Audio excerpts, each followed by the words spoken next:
Alright, so what this is, it's an idea that I'm calling CUBE. And CUBE is when people gather to have a conversation about a certain topic, like we're about to discuss race. And I created this idea because I believe in the power of conversation.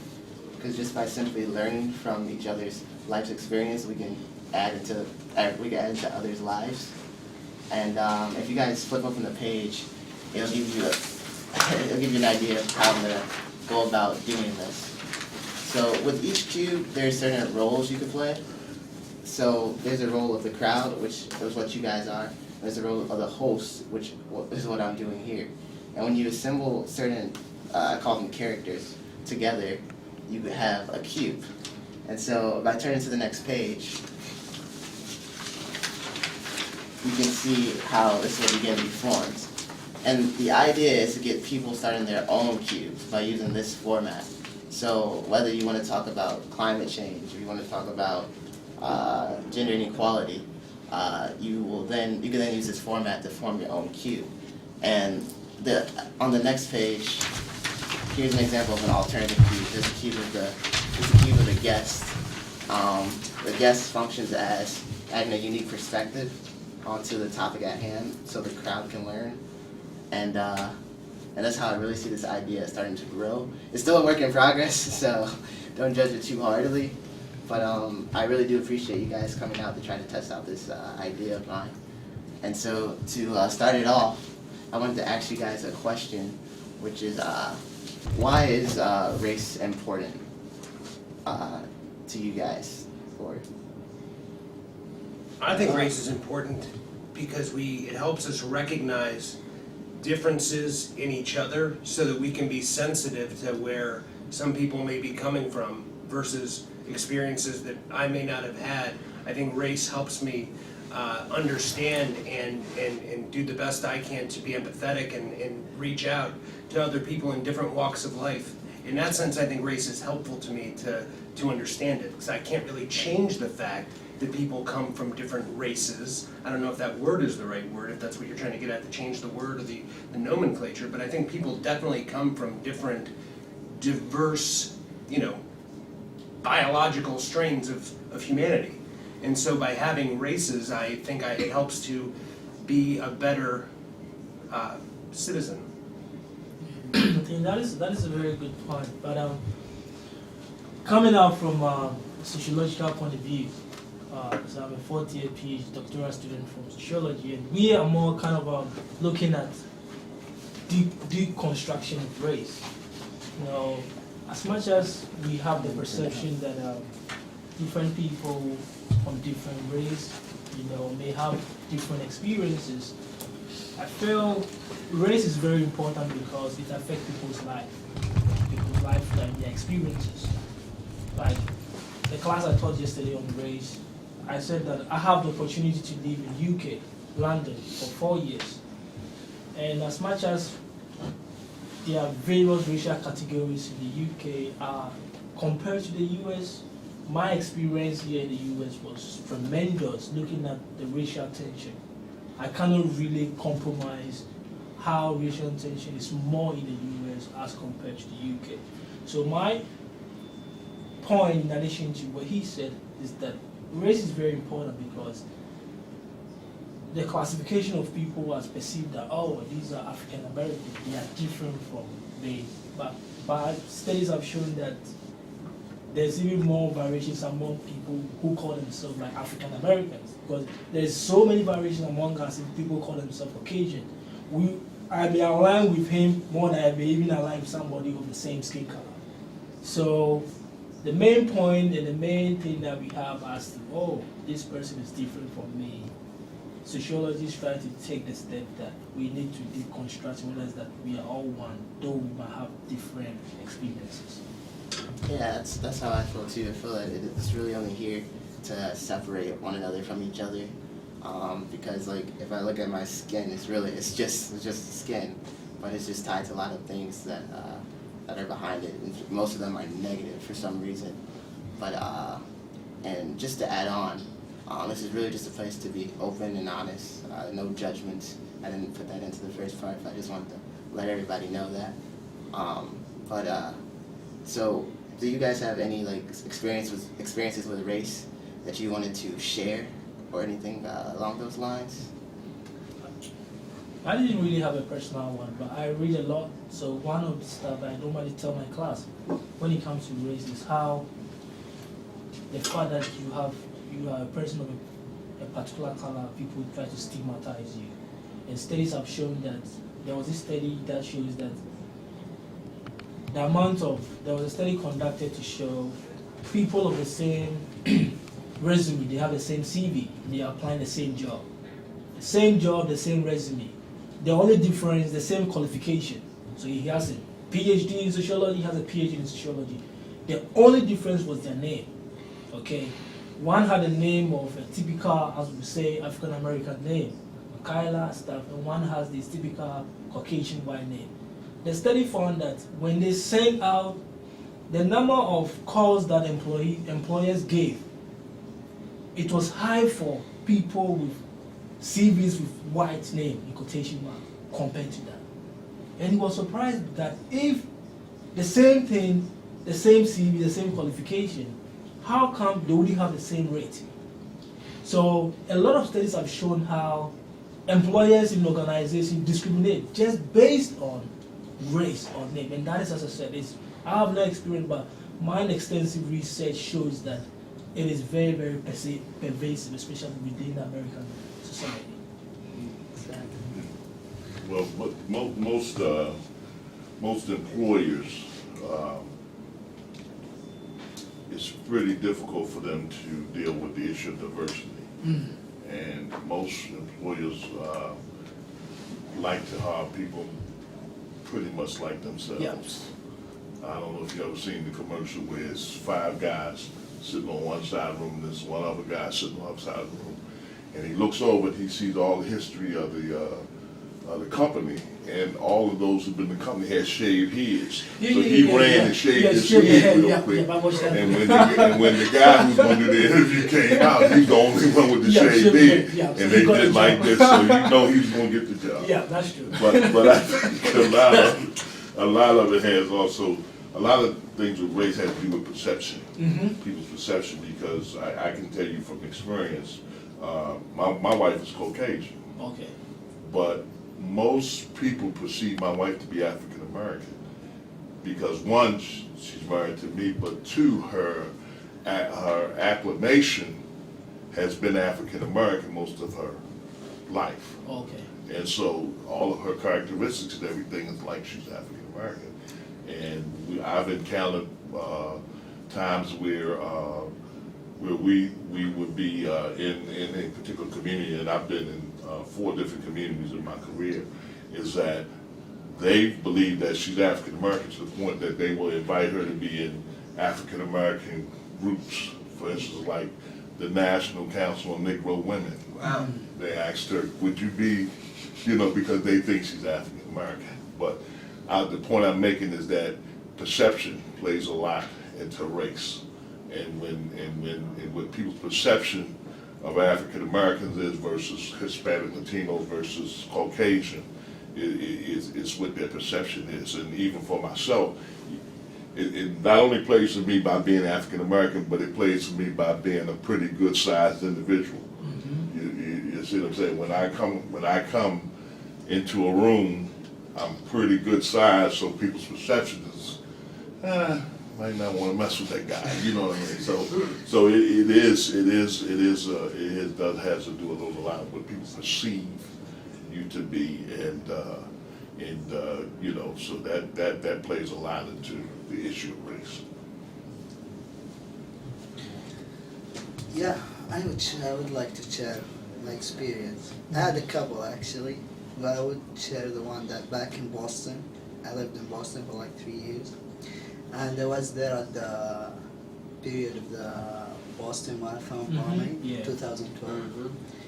So after the event happened and stuff, people used like to pass by me, and look at me in a weird way, Oh, are you holding a bomb? I was like, oh, I felt more sorry for them than me, because now you're afraid, like the guy who like talked to me was like, oh, even though if he was joking or just just trying to criticize me. But the other thing, I had another American friend who was he called me after the event right away. He was like, you just don't worry about anything. I know my people. I know how racist they are.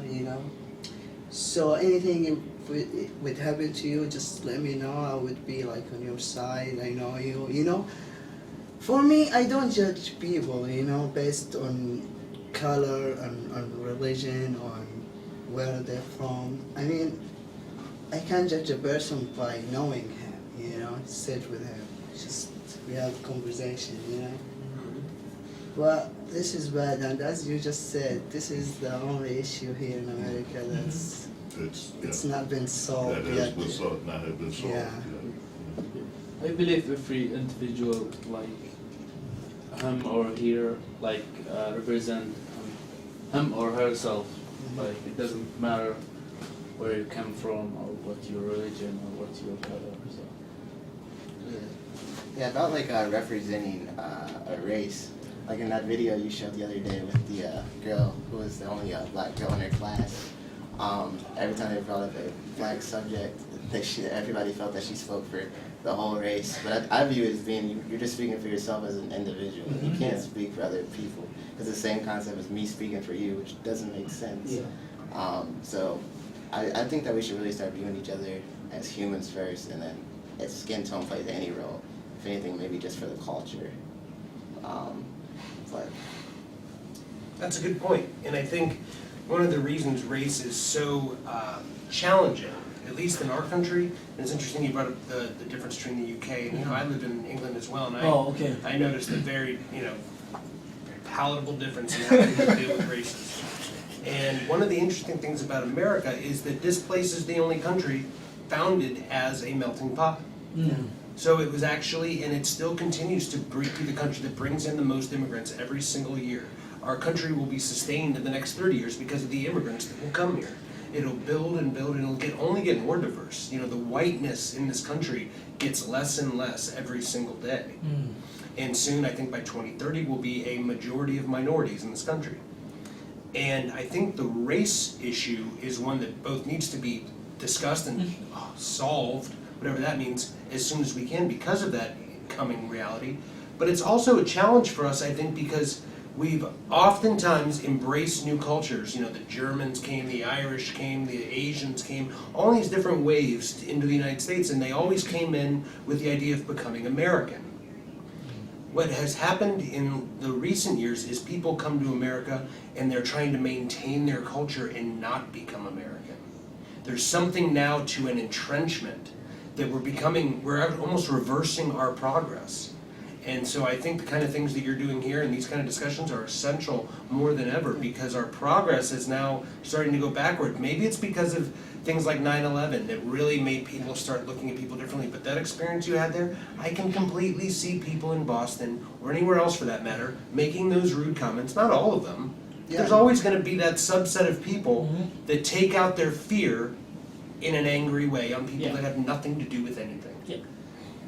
For that matter, the Boston Marathons in 2003 were carried out by people with Russian descent. Are you Russian? No. Right. What point is that, Yeah. right? That just shows the ignorance that's driving a lot of the negativity. exactly. But so off of what you said, how would you? Do you guys think that we should just basically? Do you think it's possible for people to just forget about race and move forward, or because honestly, I don't know how anything like that would. No, that's not going to happen. Because you also have to remember people's heritage. See, people have heritage, and you'll never get away from your heritage. But at the same time, as you were saying, you have to be able to take what your heritage is and blend it with other folks' heritages. You know what I'm saying, and with other folks' cultures and backgrounds are. And that's when you talk about the United States of America now. To me, is less of a melting pot now than what I would call as a salad now. Because when we talked about the melting pot before, it was basically Caucasian and African American. And back then, because the African American had been called four, well, let's see, N-word, colored,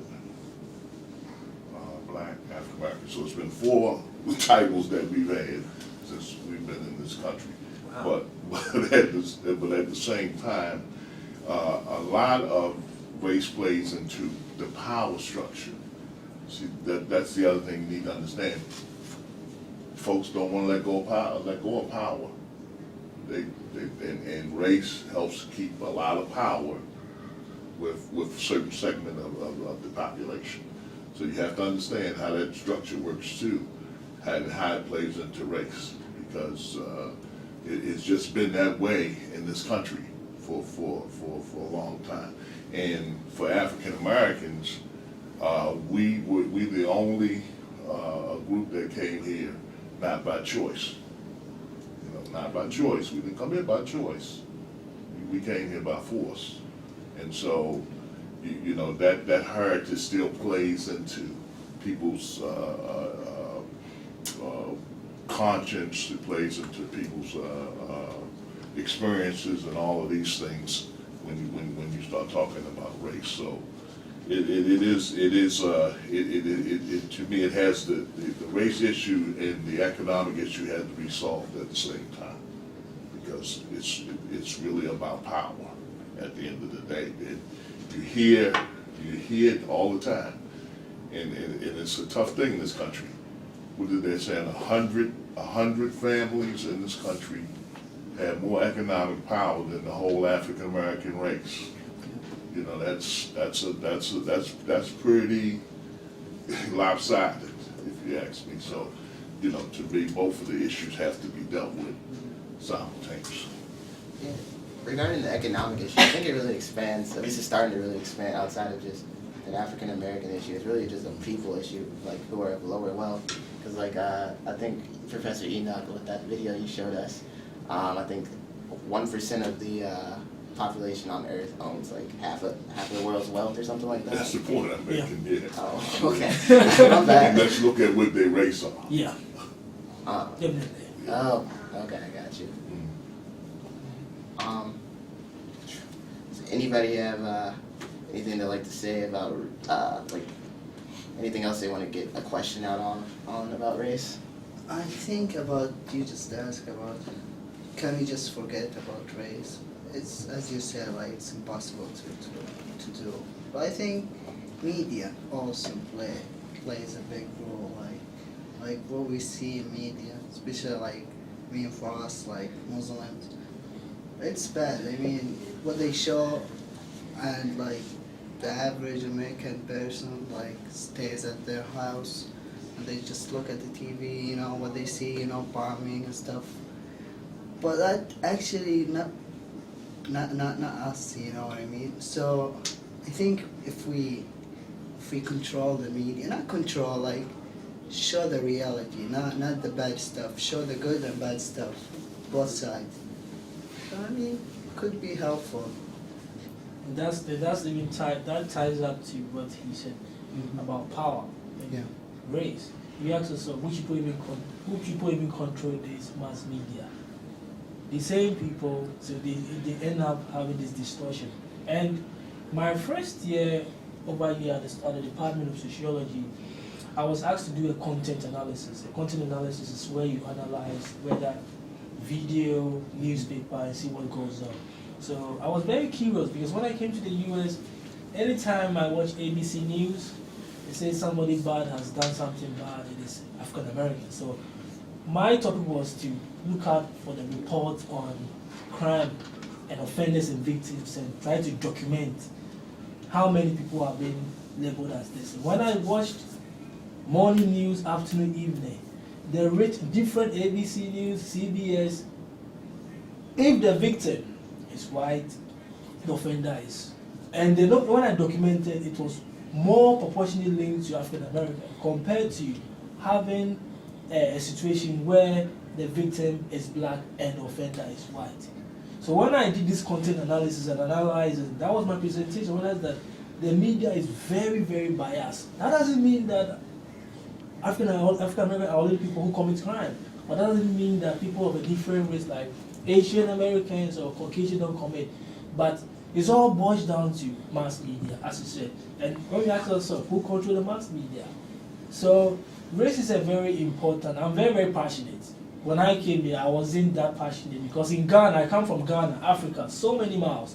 We are people of the same color. Nobody cares about any of this thing. But my experience in the US and about the racial tension, about Black Lives Matter, things that goes on, the relationship between police force and this stop and rules can be made, stop and search. But studies have shown that which people are more likely to be stop and search, either Hispanics or African Americans. You know, so race is a very, very hot button topic. It is a hard time, it's the best time for us to go out, to educate people, to make them aware that yes, we can have different experiences, but we are one people, as much as we can live in a community where we can have solidarity among us. It is something that it is hard time. So I really appreciate Corey's effort of organizing this, that this is an opportunity for, I don't know, Ghanaians, someone might be American, someone might be Hispanic. This is the community that we are. We have to come together to support one another. So I think a journey of 1,000 miles starts with a step. This is a step. We shouldn't sit at it. We should still go forward and try and educate people. So that's a good job for you to organizing this program. That's Thank you. Yeah. Great. Thank you guys for coming out. And by the way, we don't have to stay on race. If the conversation starts going somewhere else, that's cool too. But Well, thank you. This is a good topic. And then when I talked to you yesterday, Corey, one of the things I wanted to make sure of is that everybody has an opportunity to contribute. Because when you do these type of focus groups, you know, you got strong personalities like myself and Ian and the professor, we'll kind of dominate if you know, but I really would like to hear from young Great people, point. young Great people, point. young That's people. good. you guys have anything to add? Oh, okay. I think it was really interesting, especially because I come from France, and I think that the United States and France are like countries, developed countries, and we could think that there is a lot of tolerance towards race and stuff like that, but I think there are still problems and issues about race, even in France, usually when, and I think it's because probably of terrorism and stuff like that right now, when you have like skin which is not white, usually you judge people, like, for example, and that's sad, but I have a friend who is from Saudi Arabia, and he's judged all the time. He's a terrorist for other people, and that's not fair because, so usually I think we link like race and terrorism, and that's not fair. It's just, there's a... Coming over as and I do think we should hear from everybody, but I just wonder, coming over as a foreign student, but looking Caucasian, what's your, do you get it treated generally pretty good because people figure you're white, it's all good? That's a good question. I'm interested in that. I mean, I have a good experience here. People are really welcoming, and I think it's probably because I'm from France, I don't know. For example, my roommates are like, oh, you're from France? So, and some of my roommates are black, and another one is Caucasian, so we are like, what about race? We don't care. Right. We are friends, Sure. whatever. You're American, I'm French, whatever. It's just, so. Yeah, I think the other thing, we talked about this earlier before the folks who started. Myself, I'm 61 years old, and so I've been part of the greatest population boom in this country's history, the baby boomers. And the baby boomers, I think we were talking about 42 to about 1942 to about 1970. About half of the people who live in this country were born in that time. They are the last group, in my estimation, that's still holding on to this race issue. I don't believe, and that from what I've seen, the younger generation does not seem to hold these staunch racial biases and whatever. It's this group that's still holding on to it. So Most of us probably got another, maybe 20 to 25 years to go. to exist in this country. So as that continues to move forward, you'll see more, less and less, and as it becomes more of a diverse population, you'll see more racial harmony than you've seen that. But you still got these staunch people who are still holding on to these issues that have gone back generations. And it's taught. You're taught to be racist. You don't come out, I'm sorry ladies, you don't come out the womb being racist. That's a culture and that's a expression that is taught to people as they're coming up. That you're not supposed to mix with African Americans, you don't be with Hispanics, you don't be with Asians. That has been taught. So I believe a lot of it will continue to subside as the baby boomers age out and expire. But at the same time, I'm still going to maintain that even with that, there's going to have to be more of an economic equality in this country dealing with race. No question about it, because when you look at who is on the lower end of the totem pole, the higher you go up, the more white it's going to be. The lower you come down, the more diverse in color it's going to show you in the economic ladder. So it definitely plays a part. What do you think about that, Corey? Like, from your perspective, do you think to fix that, like things like reparations are what we need to do, or what's the answer? Nah, that's a tough one because I view myself as an individual first, and then I'm connected to like the black concept by others' perceptions, like you were saying.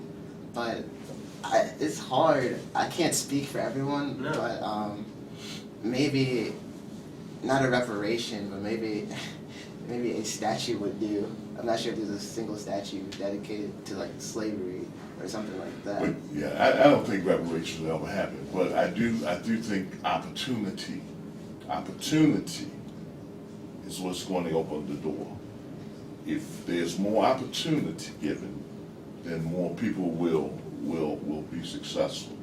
I believe it was the actor, the one that plays in How to Get Away with Murder. Y'all watch that? Yeah. Viola Davis. Yeah, Viola Davis. When she received her, she just won a Golden Globe Award. And what she said was, there are great actors and actresses of diversity. The last two Oscars, there was no nominations for people of color.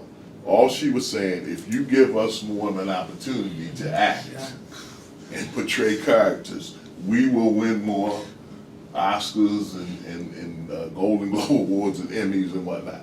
But opportunity. And I spent most of my career working for an organization that's been about equal opportunity. And that's the key. People got to have an opportunity. People of the same level of education, or same level of experience and that sort of thing. That's where the affirmative action came in, and you're seeing that being eroded now too. But it's all about opportunity, if you ask me, and that's how we'll get to more of an equal playing field across the spectrum. From like our generation, do you guys ever really see people around our age being racist or whatnot? Because I seldomly ever see that. Do you? Do you guys know? They didn't like speak out to us, but like we feel it, from their behaviors, Yeah. What do you feel? Like, Tell them a story about the. yeah, there's like a guy in our class, like he's moving like from the beginning of the semester, like from chair to chair until he reach us, and he like stay in our like chair. Like we were like okay with it, like it's not like we don't own it, Serve first. Yeah, exactly. Take the chair, okay. Then one day we came like first, then he came to us like and he said, "That sucks." He said sucks and he looked at us. Yeah. That's why. We were like, okay, if we were American, maybe he wouldn't say a thing. Because Yeah. our law, Diversity. yeah. We're just like, okay, thank you, man. We didn't say anything bad, you know. I mean, this is not the way you deal with it, you know. I mean, and even ignore it. It's not the way to deal with it. No. But it's better than you, I mean, respond. And that's happening now, you know. It's like 3 weeks ago. So it's bad. Yeah. I think I do believe it's the most difficult thing to work on. Yeah. Because we all have some sort of, all of us have some sort of discriminatory, you know, not that we want to be, but it's just some of us is there. It's just looking at someone and taking a perception of what you think they do or how you think they are or whatnot. We do have discriminatory practices. Every last one of us, I would say, got something that you know, we show some bias toward another person by just looking at them. Yeah. You know what I'm saying? But it takes a lot to work on it, and for me, it has to come from the heart. First, it's got to be in your heart to not be a racist or a bigot or try to have any kind of racial advantage over someone. That's got to be in your heart. And a lot of people, it's just not in their heart. You know, no matter what they say, you know, it's just not in here for them to really, truly say that they're not a racist or look for an advantage over someone because of their skin color. Yeah. In high school, I faced basically racism from my own race. Because like I can talk properly, they're like, oh, you're white, and then they just kind of then from that I had to like separate myself from like my own, like I'm supposed to be my own community, which is like kind of like in high school like kind of like alter my perception of my own race, which turned me into like a Uncle Ruckus, if you guys Right. experience of that show. But I'm fine now. That's funny now. That is also in relation to some of the experiences of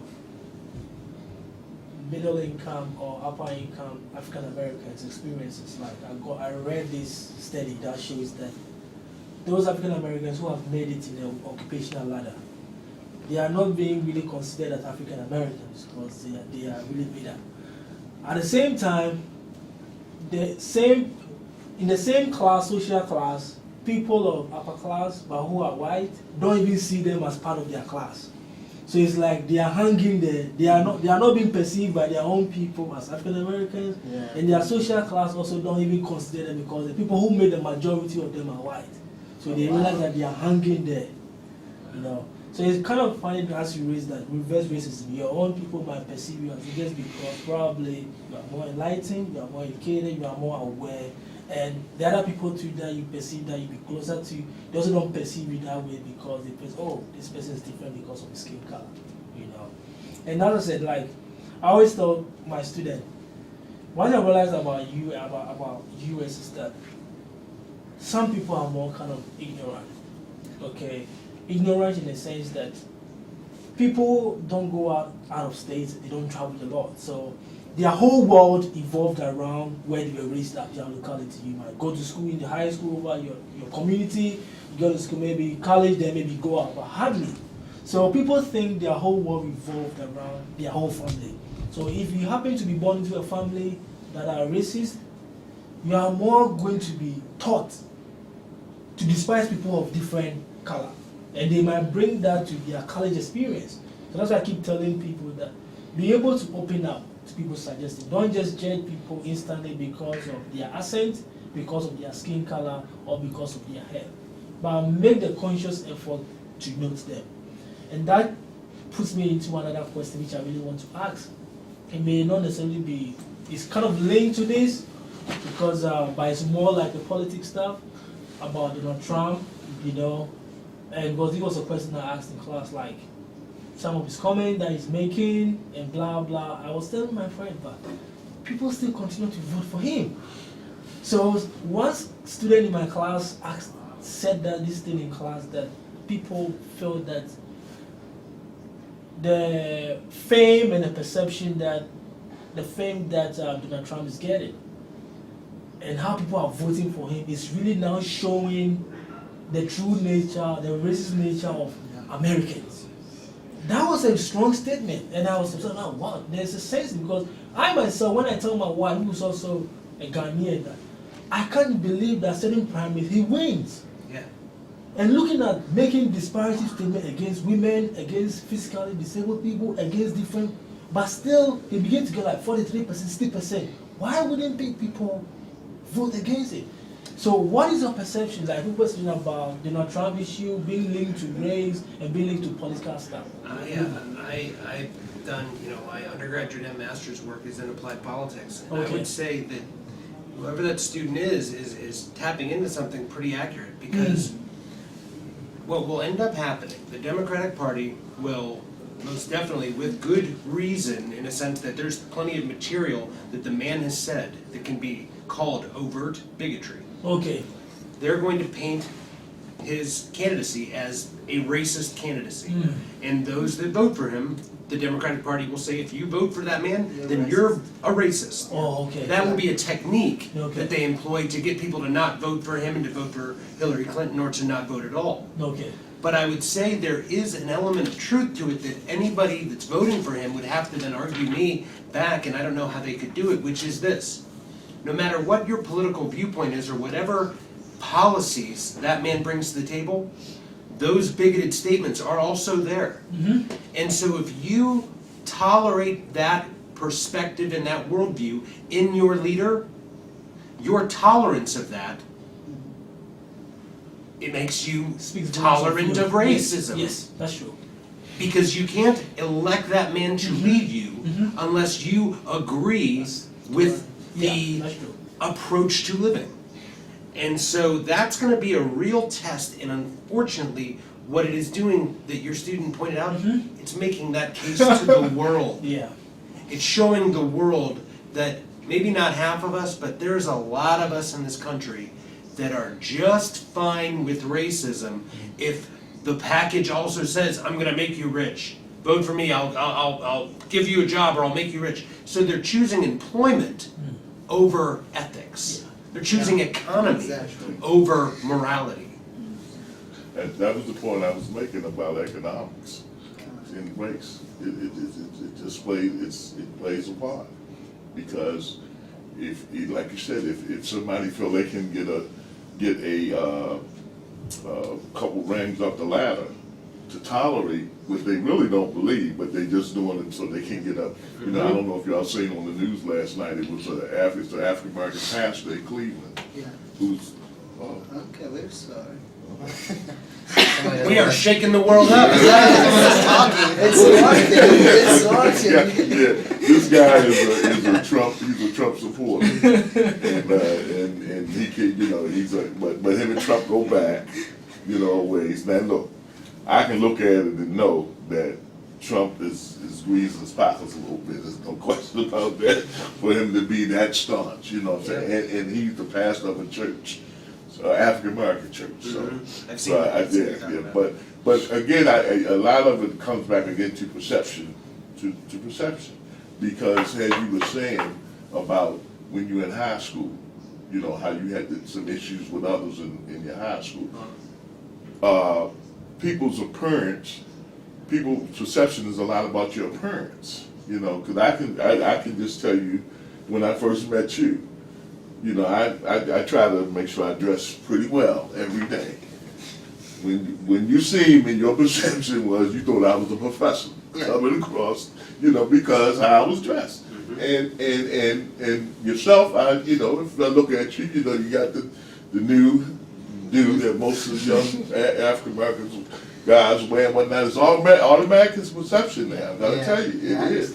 You know what I'm saying? I look at it, and I'm a basketball player most of my life, and now I look at these guys playing basketball, and I be looking at their hairdos, and I be like, man, you know what I'm saying? This is a whole different kind of thing for me, because we were always clean cut, but now these guys got the hair all over the place. But not that they still got good ability, but it's just a perception there.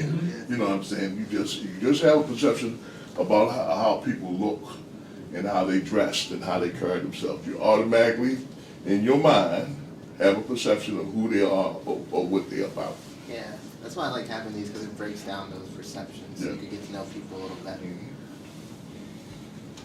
And you were talking, someone was talking about African Americans being more economically well off, and you know, and I tell you who's really able to talk about race, and they do it, and a lot of stuff they thought is true. It's comedians.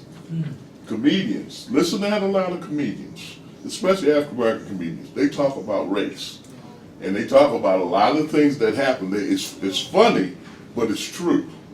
You see what I'm saying? And I noticed one comedian kept saying, "Yeah, that person got they still a black person wake up call." You know what I'm saying? Like, and I've been watching this O.J. Simpson. Oh, okay.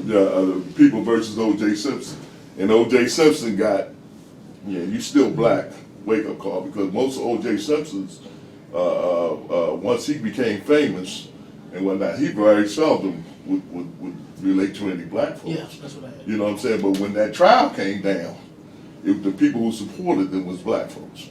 And that's who really got him off when that trial came down. So, you know, you got to understand that, and I've always been one that I've always tried to be as ethical as I possibly can. And I've not gotten to some positions because of my ethics. I'm like, look, it's not worth me selling out my ethics for this position. You see what I'm saying? I'd rather not have the position. You know, I'm still gonna be okay. You know what I'm saying? But if I have to, you know, sell out my ethics and my morals to have a position, that's not where I want to be in life. No. Right. Completely agree.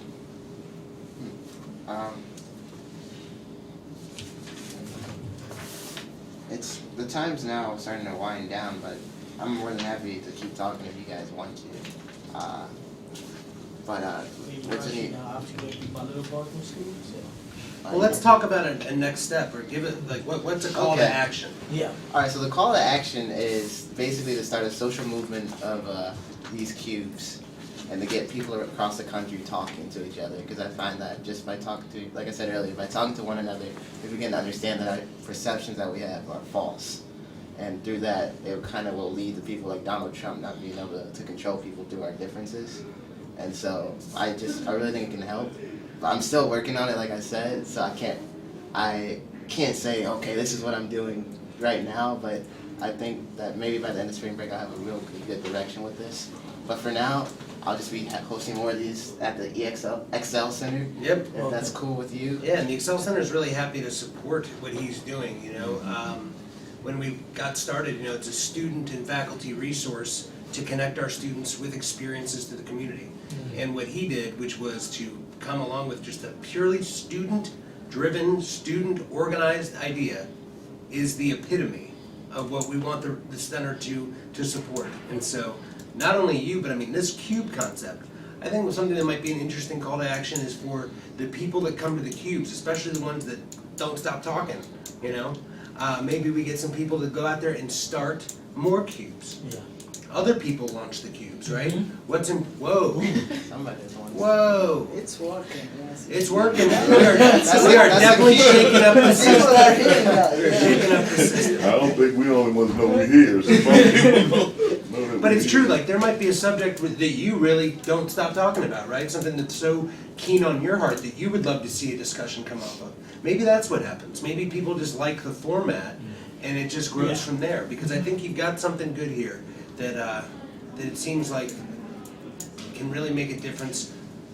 Like you said, journey of 1,000 steps, journey of 12,000 miles starts with a single step. Yeah. That's most certainly a single step. Thank you, yeah. Well, I think this was excellent, and when I talked to Corey the other day, I think this is definitely interesting about this cube being about the topic of race, because the last major race conversation in this country happened at this university, and that's when Bill Clinton was president.